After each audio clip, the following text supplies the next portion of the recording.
In this video, I'll guide you through how to print grayscale or black and white in Google Docs, whether you're trying to save ink, keep your documents looking clean, or print a draft without using color. Knowing how to switch to black and white printing is really useful. I'll walk you through the process step by step, and I'll also point out a few things to watch for so your print comes out exactly the way you expect. First, go ahead and open Google Docs in your browser. You can do this by going to your Google Drive and opening an existing document, or by creating a new one. Make sure the document you want to print is open and that you can see the content on your screen. This is important because the print settings we're going to adjust will apply to the document that's currently active. Once your document is open and ready, move your mouse to the top left corner of the screen and click on the File menu. This is in the menu bar at the very top of the document window. When you click File, a drop-down menu appears with a list of options.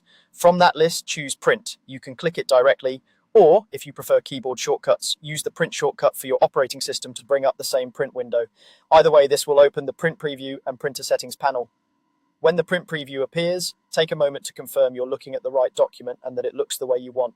You'll usually see a preview of the pages on the left, and on the right, or in a separate panel, you'll see the printer options. This is where you'll tell Google Docs and your printer that you want to use grayscale or black and white instead of color. Look for the section that shows your selected printer and its settings.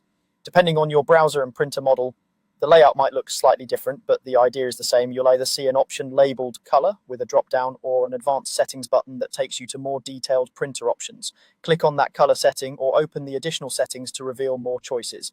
Now find the option labeled black and white or grayscale. Sometimes it might say monochrome or something similar, but it will clearly indicate that it does not use color. Select black and white if you want solid black text and line art. If you choose grayscale, your printer will convert colors into shades of gray, which can be helpful for charts, images, or anything that relies on contrast while still avoiding color ink. After selecting black and white or grayscale, take another quick look at the preview if one is available. Some systems will update the preview to show how the document will look without color. This can help you catch issues like light-colored text that becomes hard to read when turned into gray. Once you're satisfied with the settings, you're ready to print. Confirm that the correct printer is selected, double check how many copies you want, and then click the print button. Your document will be sent to the printer using the grayscale or black and white settings you just chose. That's all you need to do.